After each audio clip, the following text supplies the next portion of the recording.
Bonjour à tous, bienvenue dans cette nouvelle vidéo en compagnie de Guillaume, mon associé projet locatif. Bonjour à tous. Voilà, que je vous présente, que vous connaissez, que vous voyez souvent en story. Voilà, il est souvent avec moi, il est souvent derrière la caméra aussi. Enfin bon, voilà, on va dire qu'on est quand même beaucoup ensemble. Ouais. Et là, j'ai accepté de passer devant la caméra pour une fois. Yes, donc là, vous pouvez faire éclater les pouces bleus et les likes. Hein. Voilà, c'est ça. Donc là, l'idée de cette vidéo, qui est tout à fait différente et originale de ce que j'ai l'habitude de faire, c'est que Guillaume, en fait, n'a pas vu l'immeuble qui est juste derrière, que je viens donc d'acheter. C'est vrai. Et donc on s'est dit, mais on va faire la visite ensemble. Lui va me faire ses remarques, me poser ses questions au fur et à mesure.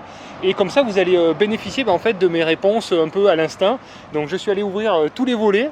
Et comme ça, il n'a pas vu les appartements, il n'a pas vu l'immeuble, rien, il connaît rien des chiffres, rien du tout.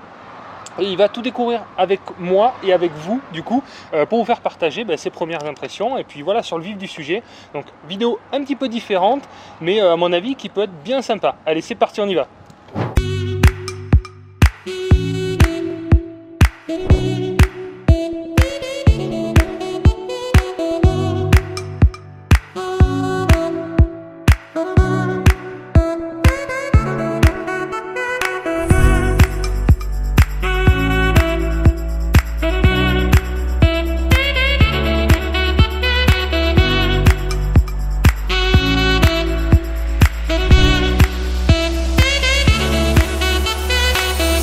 Pour ceux qui ne me connaissent pas encore, je m'appelle Robin Aldin, j'investis dans l'immobilier depuis plus de 10 ans maintenant, j'ai commencé en 2010, on va dire que j'ai eu une révélation et depuis j'ai compris les effets de levier et je me suis, on va dire, professionnalisé dans cette activité d'investisseur puisque j'investis principalement dans les immeubles de rapport, les locaux commerciaux, voilà, et j'ai multiplié jusqu'à avoir aujourd'hui 19 immeubles en ma possession qui m'a permis d'avoir un effet de levier qui est quand même assez puissant puisqu'à la base moi j'étais aide-soignant, donc je suis très content de vous faire partager mon expérience sur cette chaîne YouTube et bien sûr j'ai transformé aussi cette expérience pour vous en faire bénéficier grâce au réseau Projet Locatif qui accompagne des investisseurs sur toute la France et qui peut vous proposer des projets d'investissement rentables clés en main. Je vous laisse le lien dans la description, projetlocatif.fr pour ceux que ça intéresse, ceux qui n'ont pas le temps, ceux qui n'ont pas les compétences. Nous avons actuellement 150 conseillers sur tout le territoire français qui ne sont que des multi-investisseurs que j'ai sélectionnés par leur bienveillance et leur expérience. Donc voilà, regardez comment ça se passe et ce qu'on peut vous proposer si vous voulez passer à l'action et arrêter de regarder les vidéos et être de l'autre côté de la caméra. Allez, c'est parti. Bon donc Robin, alors qu'est-ce que tu nous as acheté encore là? Je vois que c'est les immeubles, le type d'immeuble que tu aimes bien acheter, années 50, 60, 70 on va dire, allez, ouais. 60, 70. Exactement. Bon voilà, on voit que c'est du béton, ça a l'air solide, ça a l'air carré. Ouais. C'est le genre d'immeuble qui fait pas très rêver en fait. C'est l'avantage, c'est ça flatte pas l'ego en fait quand on achète ça. C'est pas un immeuble, je sais pas, dans le centre de Bordeaux, ouais. 1850 avec en pierre, tout ça. C'est du factuel. Voilà, là c'est du concret. Bon, tu vas me montrer ça. T'as acheté ça combien là? Alors cet immeuble, je l'ai payé un peu cher, je t'avoue. J'ai pas très bien négocié. Alors il était en prix de vente à 275 000 € depuis plus de 3 ans maintenant. Okay. Nous on est sur un secteur où les taxes foncières sont très très chères. Donc en fait, au fur et à mesure du temps, la propriétaire a été un petit peu écrasée par les taxes foncières. Donc elle en avait un petit peu marre, donc je l'ai réussi à l'avoir à 230 000 €. D'accord. Voilà, 230 000 €. 230 000 du coup ça fait quoi à peu près 17 000 € de frais de notaire, 18 000, tout comme ça, ça non? Exactement, bon. Exactement, ouais, 18 000 € de frais de notaire. Et tu as combien d'appart pour 230 000 du coup? Donc il y a 5 appartements. D'accord. Il y a un appartement T3 qui est ici, ouais. Et après il y a un autre T3 ici, un autre T3 là, et là c'est un T2 et un T2. En fait il y a 3 T3 et 2 T2, et sur la partie arrière, donc il y a 4 garages, plus un là, ça en fait 5.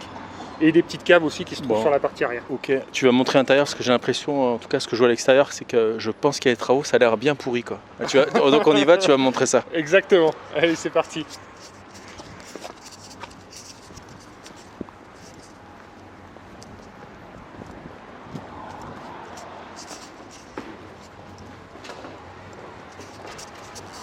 Ouais, donc on peut commencer par la partie extérieure si tu veux. Ouais, allez, go. Voilà, sur la partie arrière. Donc on va dire il y a un petit jardin, mais c'est pas vraiment un jardin en fait, c'est censé être un parking, mais l'herbe a un peu poussé. Hein. Ouais mais attends, moi je trouve que c'est quand même sympa parce qu'il y a un petit extérieur, en plus il y a un arbre, j'espère que tu vas le garder, peut-être l'élaguer un peu. Et ouais. C'est toujours agréable d'être un peu dans la verdure quoi. Et en plus là il y a des figues, donc les locataires pourront manger des figues, donc c'est sympa, ça leur ferait une économie sur leur budget. Ils auront plus d'argent pour payer ton loyer en fait. Je vais louer plus cher grâce aux figuiers, c'est pas mal. Carrément. Écoute, ouais, tout ça, je vais le mettre au propre en fait. Pour vous dire exactement, aujourd'hui, je ne sais pas encore ce que je vais faire exactement sur cette partie herbe. Si vous avez des idées, vous pouvez me le dire dans les commentaires. Bon, évidemment, on va couper, on va tout enlever. On se rend compte qu'avant, il y avait une petite partie un peu castine. Voilà. On voit que sous l'herbe, il y a une petite partie un petit peu goudronnée. Bon, moi, l'idée que j'en ai, c'est pour faire au moins cher, parce qu'en fait, il y a un budget de travaux qui est assez important. Tous les appartements sont à rénover. Donc moi je voulais mettre de la castine justement pour aller au moins cher. Je sais que pour une surface comme ça, je dois en avoir pour à peu près 2500 € posés. Alors c'est salissant, c'est pas top dans le temps, ça fait évidemment les voitures quand elles braquent, forcément on a l'eau qui rigole un petit peu partout. Mais à moindre coût, je trouve que c'est pas mal. Donc déjà dans un premier temps, je vais l'élaguer. Tu vois, je vais le mettre à propre. Ouais. Et après, suivant ce que je découvre, si on arrive à gratter et voir la surface un petit peu ce qu'il y a dessous, on verra, on décidera quoi. Ouais. Par contre, je vois, tu m'as dit qu'il y avait 5 apparts, il y a 4 garages. C'est peut-être bien d'avoir une place de parking aussi à prévoir. Ouais, mais il y en a un devant garage aussi. Il y en a un en façade, ouais, c'est un peu original. Ah oui, c'est vrai, mais il y en a en façade. Ouais, il y en a en façade. Et on dirait que là-haut, il y a des. C'est quoi là-haut? C'est des cages. Ah, je croyais que c'était des studettes. Ouais. Justement, on a un petit souci justement d'infiltration d'eau sur cette partie. Vas-y, on va regarder la partie du dessus. Le problème c'est ça, voilà, on a de l'eau qui s'infiltre ici. Donc ça c'est assez gênant. L'eau s'infiltre un petit peu sur toute cette partie là. Et donc là en fait ce qu'on va faire c'est qu'on va mettre une résine ici. On va mettre une résine partout pour imperméabiliser en fait les garages qui sont dessous. Voilà, donc les caves, bon, c'est simple, c'est propre quoi. Ouais, mais écoute, moi j'appelle pas ça des caves. À Paris, on appelle ça une studette. Donc tu aurais pu avoir 5 locataires supplémentaires là, à 250 €. C'était bon. C'est vrai, c'est vrai. Alors on peut faire du Airbnb sinon. Non mais on plaisante, mais c'est super sympa d'avoir ça pour les locataires parce que ça leur permet de stocker des vieux cartons, quelques outils s'ils ont envie, le matériel de pêche, et c'est bien utile. Franchement, ouais, je trouve ça bien, ces petites caves là. C'est toujours un plus, surtout que c'est des appartements assez grands, vous verrez, donc c'est possible qu'il y ait des familles, donc ça désengorge les garages et c'est toujours pratique, c'est toujours un plus. Et surtout ce que je vois c'est que c'est sain, parce que souvent les caves qui sont en sous-sol, c'est humide forcément, on met des cartons et au bout de 3 mois c'est tout pourri, alors que là on sent que c'est bien sec, c'est sain, donc c'est plutôt, je trouve que c'est vraiment un plus. Voilà, bon, la toiture, évidemment des caves, vous voyez, c'est de la fibre amiante, donc c'est pas top du tout, mais bon, il n'y a pas d'eau qui s'infiltre, donc bon, a priori c'est bon. Par contre, sur l'immeuble, comme vous avez pu voir avec les images de drone, c'est aussi de la fibre amiante, donc j'ai prévu le changement de la toiture. Vous voyez la gouttière un peu qui est en train de tout se gondoler, donc évidemment on va changer les gouttières, et la toiture, ce qu'on va faire, c'est qu'on va faire un encapsulage, donc on va mettre du bac acier dessus et pour encapsuler, et autour évidemment on va mettre un cache autour. Voilà, ça évite l'évacuation, ça évite le traitement derrière parce qu'il y a de l'amiante, ça coûte très très cher, donc c'est une solution finalement à moindre coût pour pouvoir avoir une toiture neuve. Donc ça y est, Guillaume est reparti dans les affaires au téléphone. C'est bon, c'est là? Ah, c'est bon, on peut y aller. Allez, on y va. Allez, on va voir les appartements, on va voir ce que tu en penses. Et tu as raison, c'est un immeuble des années 70. Ah. Pourquoi? Parce que en fait il y a de l'isolation brique, donc on sait que c'est après les années 50 parce qu'il y a un doublage brique, c'est-à-dire quand on tape sur les murs ça sonne creux. Là on a les compteurs, on peut voir, voilà, donc tous les compteurs sont individuels. Bon, ça Robin vous l'a déjà expliqué, c'est la situation idéale. Ouais. Pourquoi? Parce que si chaque locataire paye sa propre facture d'électricité et d'eau, je pense que tu vas montrer après plus tard les compteurs d'eau et tu vas montrer que tout est individuel. Mais le truc c'est si l'eau par exemple n'est pas individuelle, si le locataire vous paye pas, non seulement vous l'avez logé gratos, mais en plus vous lui avez payé l'eau. Exactement. Alors que s'il a son propre compteur, bon, bah, s'il ne paye pas, bon, bah, c'est son problème, il se débrouille avec la Suez ou je ne sais qui, et c'est plus notre problème. Mais, tu peux pas mieux dire, c'est qu'en ce moment j'ai un impayé justement, donc ça m'arrive. J'ai un impayé et justement un locataire sur lequel j'ai pas de compteur individuel, j'ai un compteur divisionnaire et du coup je lui paye l'eau en fait, c'est-à-dire que c'est dans les charges, donc en fait il peut prendre 10 douches par jour. Non seulement il paye pas le loyer, mais je vais me retrouver avec une facture d'eau qui est exorbitante. Donc là il est bien, là il est roi carotte ton locataire. Tout à fait. Ouais, il est très bien. Donc voilà, donc une raison de plus, moi je parle souvent de la gestion, je dis que la gestion elle est top quand tu as des compteurs individuels, c'est beaucoup mieux, plus facile, mais une autre raison ça peut être celle-là aussi quoi. Tout à fait. Allez, on passe à l'intérieur, c'est parti. Donc au rez-de-chaussée, on a un appartement. Allez. Là ça frotte un peu. C'est pas du tout longtemps, là d'accord. Ça se passe pour les... T'es sûr que c'est un appartement ça? C'est c'est un grand appart ça. Ok, c'est pas le bon endroit. Donc, allez. Donc là un premier appartement T3. Voilà. Voilà, T3. Bah écoute, c'est dans son jus, presque dans son jus années 70. Ah ouais, c'est encore le simple vitrage. Bon, bah parfait. Oui, j'ai prévu donc double vitrage. Ouais, t'as combien de budget de fenêtres au total là? Tu sais? Alors là, j'ai eu un super prix.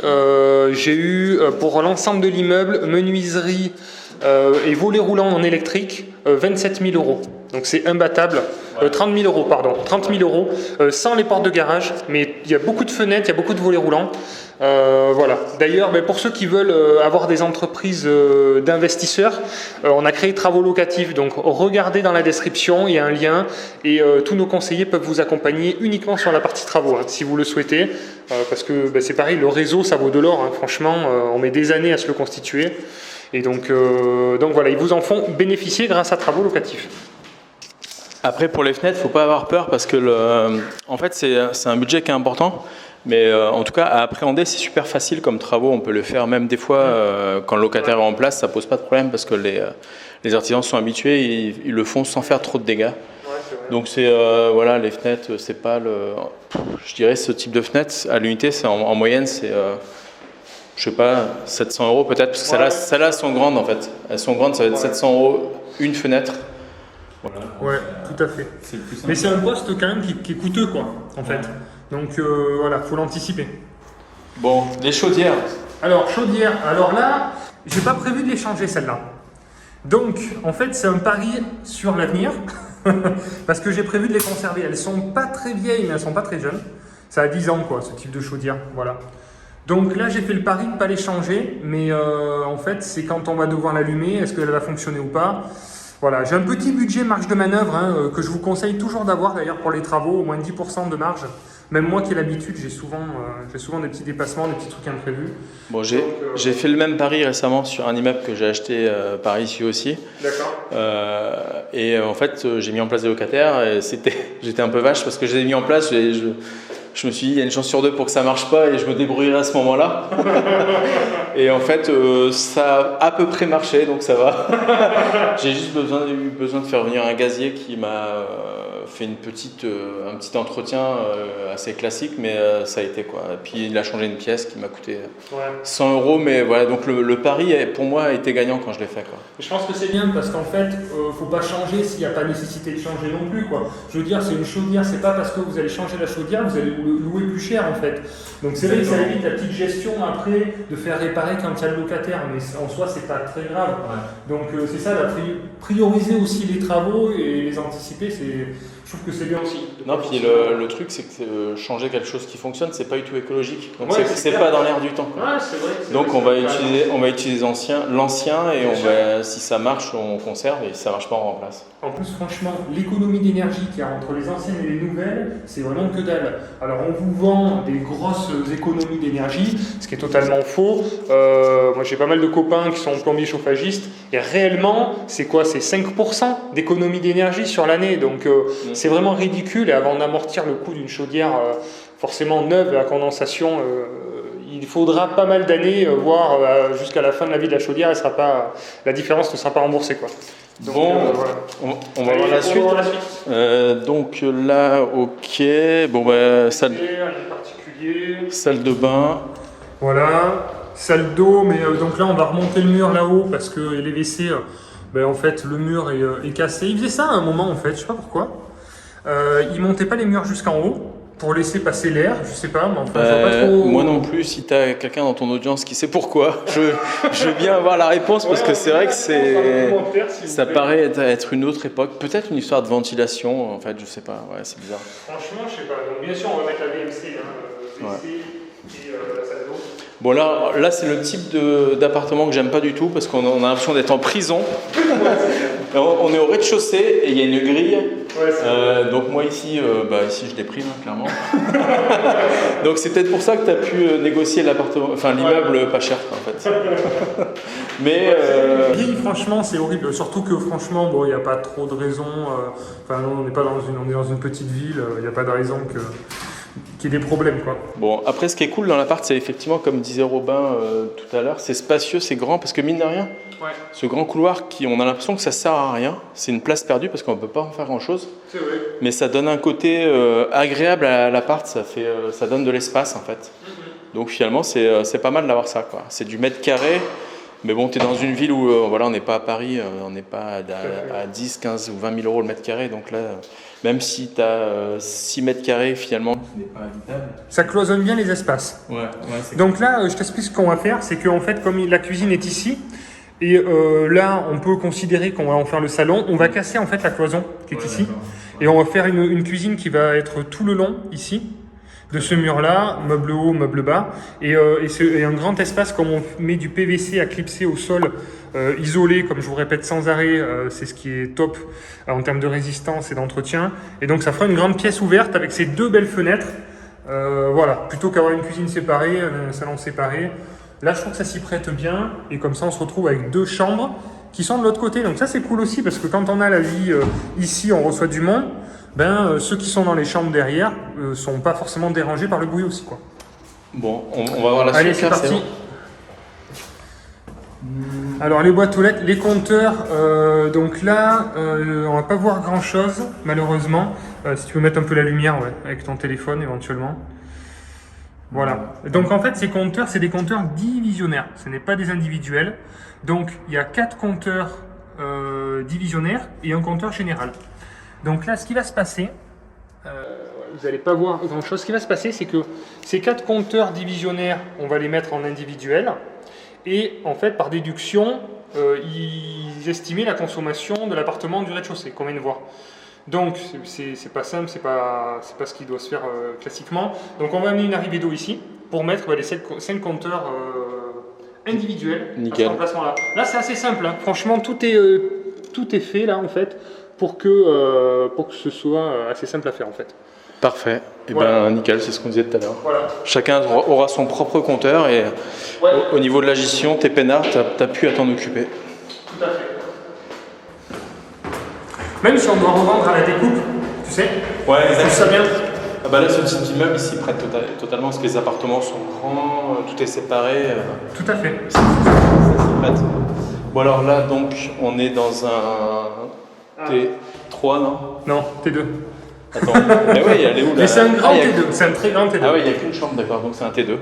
C'est un T2 de 65 mètres carrés. Ouais, c'est un T2 agréable, c'est pas un T2 de 35 mètres carrés comme on peut voir des fois dans des immeubles qui ont été trop découpés, qui sont trop petits, ça veut dire pas agréable à vivre, du coup plus de turnover. Alors que là, c'est un T2 qui est sympa. J'imagine bien une personne âgée qui vit seule. Dans ce genre d'endroit, en fait, elle rentre ici, elle reste 15 ans sans bouger, et toi, en tant que propriétaire, t'es peinard. Tout à fait. On a la partie cuisine, de ce côté-là. En plus, on voit, là, on est maintenant au premier étage, on voit tout de suite la différence au niveau de la lumière. C'est beaucoup plus lumineux, là c'est sympa, la vue est dégagée. Là, cet appart, il est vraiment sympa. Pour l'instant, il est dans son jus, mais on voit déjà qu'il y a un super potentiel, en fait. Donc toujours même système, chaudière au gaz. Celle-là c'est pareil, tu fais comme en bas ou Celle-là pareil, on va tenter de la garder. Ouais. On va essayer de la garder. Ouais, c'est la même que l'autre, c'est la même génération. Ouais, c'est ça. Ça n'a pas l'air pourri en dessous. Chaudière donc cheminée, puisque là on voit que ça part dans une cheminée. Et maintenant on pose des chaudières à condensation qui sortent directement sur l'extérieur. Ça se fait plus trop. Hein. Voilà, donc l'espace de vie assez agréable. Même cette cloison en fait on va la casser. on va la réduire pour améliorer un peu l'agencement, faciliter l'agencement de la pièce. Alors ça c'est typique années 70. Il y avait exactement la même chose chez mes parents en fait. Ici là dans ça se dévisse et il y a un fusible dedans. Ouais, c'est ça. Donc on n'en voit plus beaucoup. Hein. Là, mais c'est costaud. Bon là il est cassé, mais ces interrupteurs là sont hyper costauds. Bon ouais. Non, l'électricité de toute manière, bon tout est à revoir évidemment. On va tout refaire entièrement. Ce qui est cool dans cet immeuble, c'est que tu vois les salles de bain, il y a des fenêtres. Ouais. Ça c'est un vrai plus parce que tu sors de la douche, tu ouvres la fenêtre en fait. Pour l'humidité, c'est plus agréable quoi. Donc c'est bien. Ça c'est top. Quoi. Fenêtre, salle d'eau, fenêtre dans les WC. Et là la grande chambre. Et là la chambre qui est grande. Hein. Je sais pas si vous vous rendrez compte en vidéo, mais la chambre est assez grande. Elle est super grande là. Je pense qu'elle doit faire peut-être 12 ou 13 mètres carrés. Ça. Franchement, je dirais plus dans les 16 mois. Ah ouais, carrément. Bon, on va prendre les paris, on mesurera et on vous donnera la réponse la prochaine fois. Vous pouvez voter pour voir qui c'est qui a raison. Moi, je pense que Robin a raison parce qu'il est un peu plus expérimenté non, franchement, là, que moi. Il y a au moins 16. Donc, pour la partie placard, en fait, on va casser là, cette partie, on va mettre des portes coulissantes et créer un aménagement à l'intérieur. Voilà, tout simplement. Donc là, les murs vont être isolés aussi. Donc là, comme vous pouvez voir, un petit peu l'humidité qui s'infiltre. Non, je dis une bêtise. Celui-là, non, on n'isole pas l'immeuble. Je vous dis une bêtise. Pourquoi? Ça sonne creux. Voilà, donc il y a un doublage brique. Donc effectivement, celui-ci, en fait, en termes de budget, j'étais un petit peu juste, puisqu'il y a 180 000 euros de travaux. Donc j'étais un peu ric-rac. C'est un projet à 430 000. Je suis en cash flow négatif, donc forcément on a minimisé, on a priorisé les coûts. J'ai préféré choisir de changer la toiture et clairement les murs, quand il y a un doublage brique, ça va, c'est pas non plus catastrophique, c'est pas l'idéal, mais en tout cas l'humidité normalement ne rentre pas trop. C'est pas comme s'il n'y avait pas de doublage, s'il y avait l'enduit directement sur le parpaing en fait. Là, par contre, c'était plus gênant. Et aussi, la différence, c'est que toi, tu habites dans une région où il fait relativement bon, doux. On va dire, il y a pas ça gèle pas à moins 20 comme dans le nord de la France, par exemple.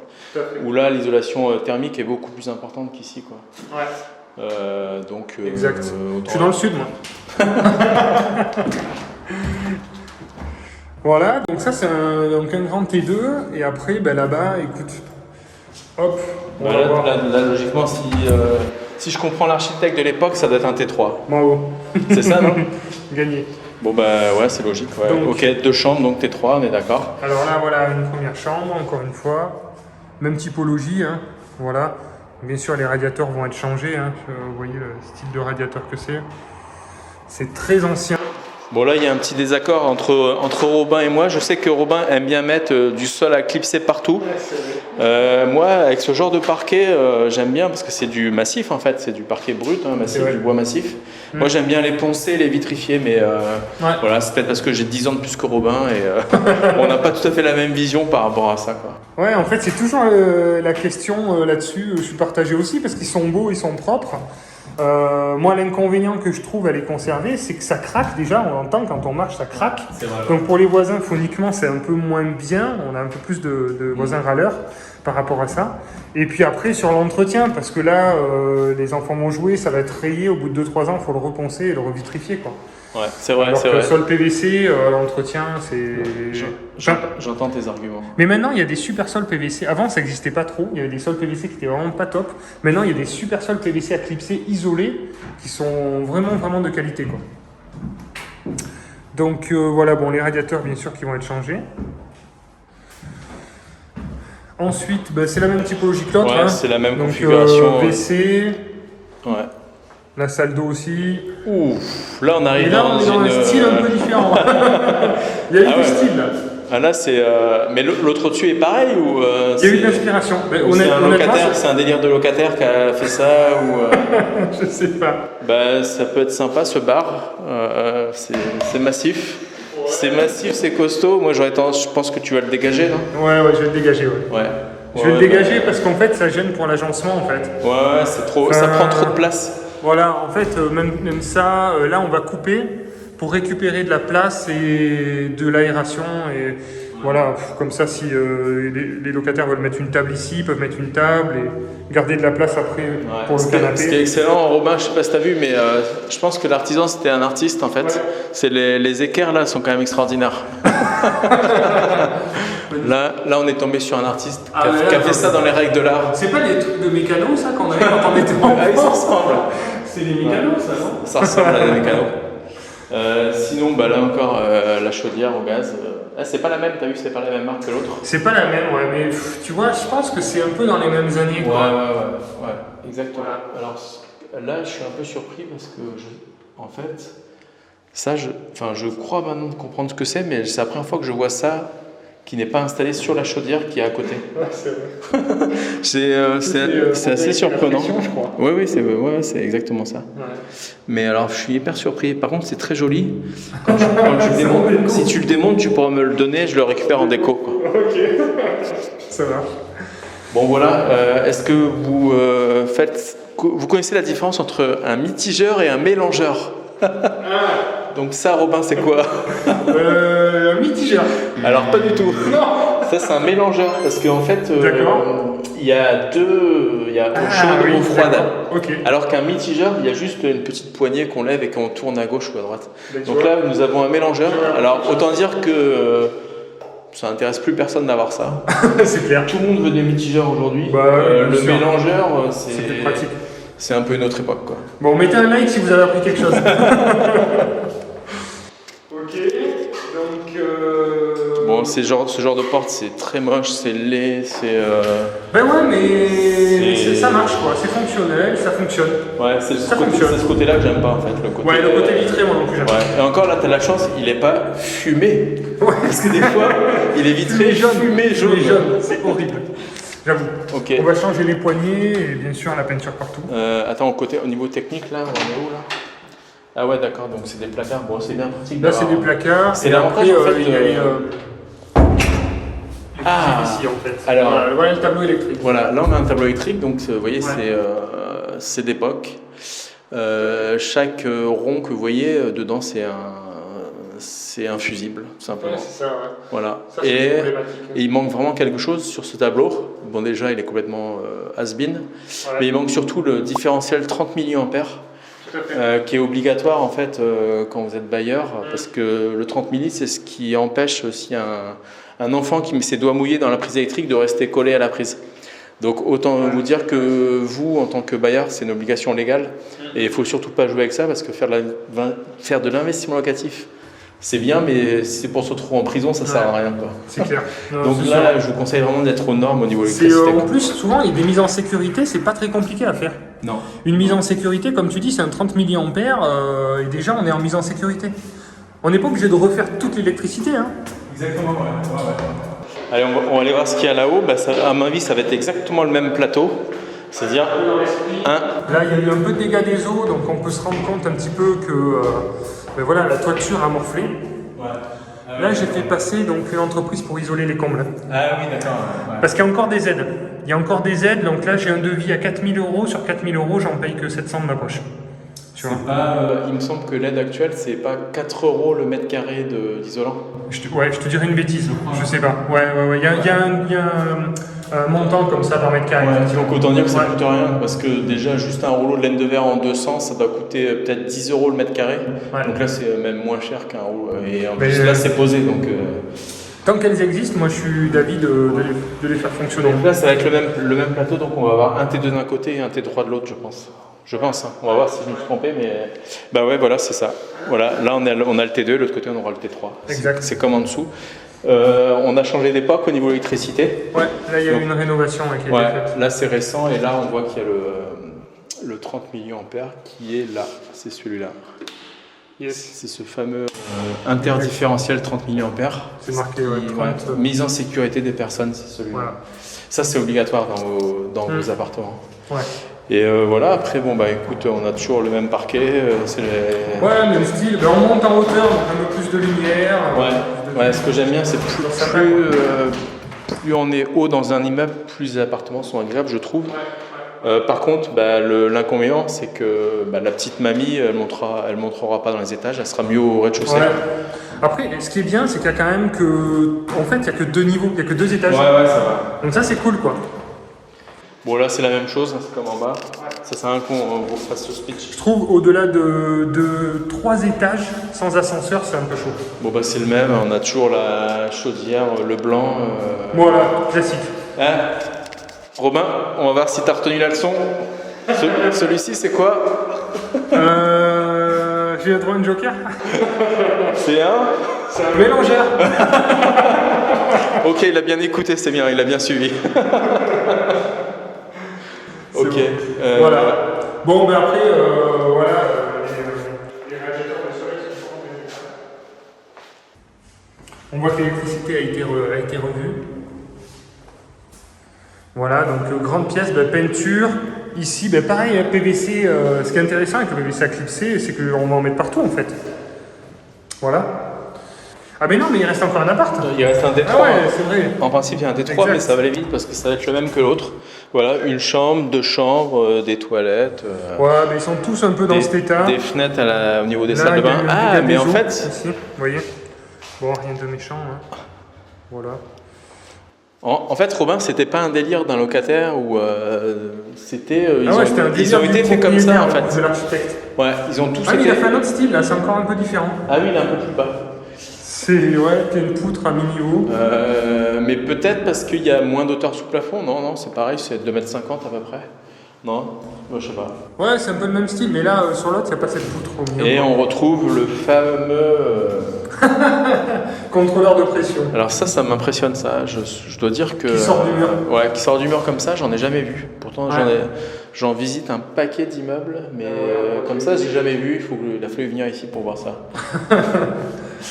Et là, on a. Ça, c'est galère. Ça, c'est des plaques en polystyrène. Ouais, mais en général, les artisans, ils se cassent pas la tête pour les enlever. Ils font un faux plafond en placo. Ils gagnent beaucoup de temps à faire ça. Ouais, mais ça fait descendre le plafond. Moi, je suis pas trop fan. Ouais. Et là, on voit que c'est collé. On s'en rend bien compte ici. Donc, il faut décoller et après, ça fait des pots de peinture, enfin de colle, pardon, qu'il faut reprendre, quoi. Ouais. Donc voilà, la petite vue, l'extracteur extérieur. Je vois qu'on a vu sur le Crédit Agricole, c'est eux qui t'ont financé là-bas parce qu'il y a leur enseigne juste en face. Ouais, mais exactement. Mais tiens, on va C'est vrai? Non. Voilà, le porte-claque. Oui, tout à fait. Ne me dis pas que c'est le Crédit Agricole qui t'a financé. C'est le Crédit Agricole qui m'a financé ce projet. Alors je ne savais pas. Ouais, mais c'est pas eux. C'est le Crédit D'accord. Agricole dans une campagne en fait. Parce que dans ma ville, ce qui se passe, c'est que le Crédit Agricole fonctionne sur des durées courtes. Ils veulent pas plus de financement sur plus de 15 ans. Et ils veulent de l'apport sur tous les projets. Ouais. Et là, en fait, c'est un artisan qui m'a donné ce contact. Au Crédit Agricole, c'est à 30 minutes de chez moi.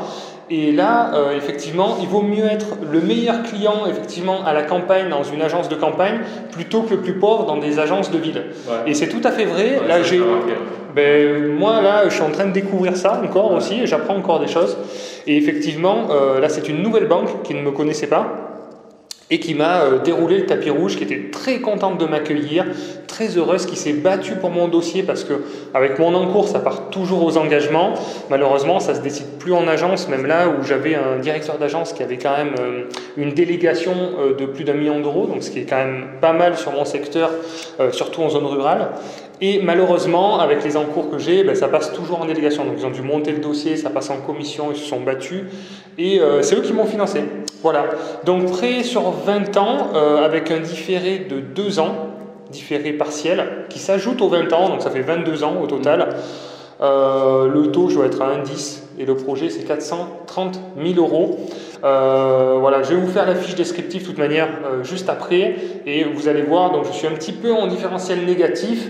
Mais en fait, j'ai fait ce projet aussi parce qu'il y a beaucoup de déficit foncier et ça me permet, donc je l'ai acheté en nom propre, ça me permet aussi de gommer ma fiscalité sur mes autres biens qui, pour certains, pour d'autres, où il n'y a pas de travaux. Voilà, donc ça me permet, là je sais que par rapport à ce que j'ai acheté actuellement, j'ai au moins les 4-5 prochaines années sans fiscalité sur mes revenus fonciers et ça, c'est un vrai plus et c'est vraiment top. Voilà, donc pourquoi j'ai acheté celui-là. Petite pause sur la visite pour gérer la partie financière de ce projet. Je suis sûr que cette partie-là vous intéresse fortement. En tant qu'investisseur, c'est tout à fait normal. Alors, je vous cache rien, je vous donne tous les chiffres tels qu'ils sont. dans la réalité. Donc voilà, je vais vous montrer tout ça. Sur la partie travaux, vous voyez un petit peu ce qui s'est passé. Alors TCE, c'est tout corps d'État. C'est un entrepreneur qui me fait toute la rénovation intérieure, donc des appartements. Donc j'ai eu alors attention au prix, j'ai des prix vraiment très intéressants. Vous pouvez, si vous faites des devis, avoir des prix au moins 20%, voire 30% supérieurs assez facilement. Tout ça, c'est des entreprises avec lesquelles j'ai l'habitude de travailler. Je travaille sur la durée depuis plusieurs années et sur le nombre, en fait, elles acceptent de faire des prix un peu plus attractifs par rapport à la quantité de leur travail que je leur amène, que ce soit pour mes projets perso et pour les projets de clients aussi de travaux locatifs, puisque toutes ces entreprises travaillent au sein de travaux locatifs. Et donc, effectivement, ça leur amène une masse de travail régulière.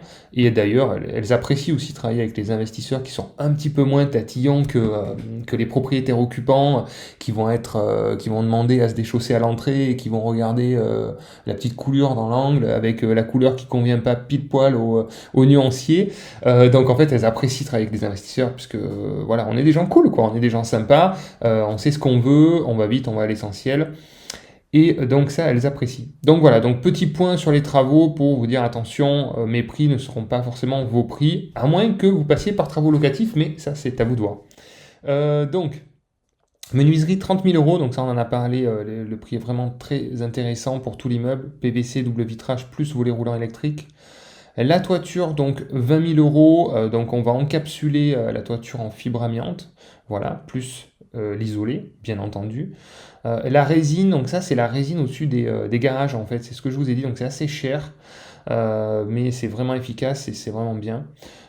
Donc voilà, donc on ne peut pas laisser les garages prendre l'eau comme ça, et donc on va protéger ça. Donc voilà, on est sur un total de 175 000 euros, il y a 5 000 euros de marge, j'ai prévu 180 000 euros de travaux. Donc montant d'acquisition 230 000 avec les frais d'agence. Voilà, donc comme je vous ai dit, il y a eu une négociation, mais pour moi, je trouve que c'était un petit peu cher, mais c'est pas grave en soi parce que j'estime sur la globalité, maintenant je vois les choses un peu différemment, que même si je l'ai payé, allez, je sais pas, 10, 20 000 euros plus cher, ou d'aller 30 000 euros plus cher que ce que ça vaut, c'est pas très grave parce qu'en fait, il faut vous dire que vous allez perdre quoi? Alors, 1 an et demi, 2 ans d'amortissement, et en fait, après, c'est bon, vous allez récupérer finalement le prix que vous auriez dû payer. C'est-à-dire que si vous estimez que ça vaut que 200 000 euros, on va dire que pour amortir ces 30 000 euros, ça va vous prendre 1 an et demi. Donc vous perdez, entre guillemets, au lieu de perdre de l'argent, vous perdez 1 an et demi d'amortissement. Voilà, je le vois un petit peu comme ça aussi. Et surtout, dans le nombre, ça fait passer à l'action et ça fait capitaliser énormément. Les frais de notaire 17 180 000, donc on est sur un projet total à 430 000 euros que j'ai emprunté sur 20 ans avec des mensualités à 120 euros.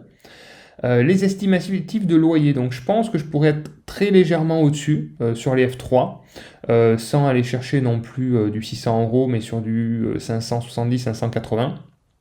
Mais qui peut le plus, peut le moins, voilà, c'est l'expression. Mais je préfère le voir comme ça. Donc on est sur un revenu annuel à 30 600 euros pour ce projet.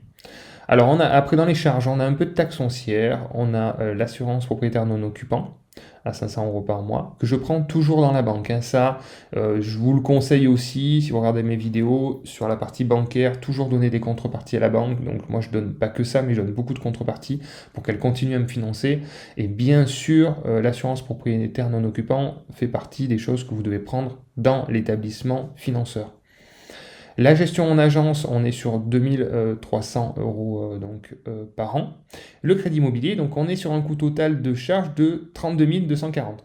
Et comme vous pouvez le voir, je suis en négatif. C'est mon premier projet que je fais en cash flow négatif.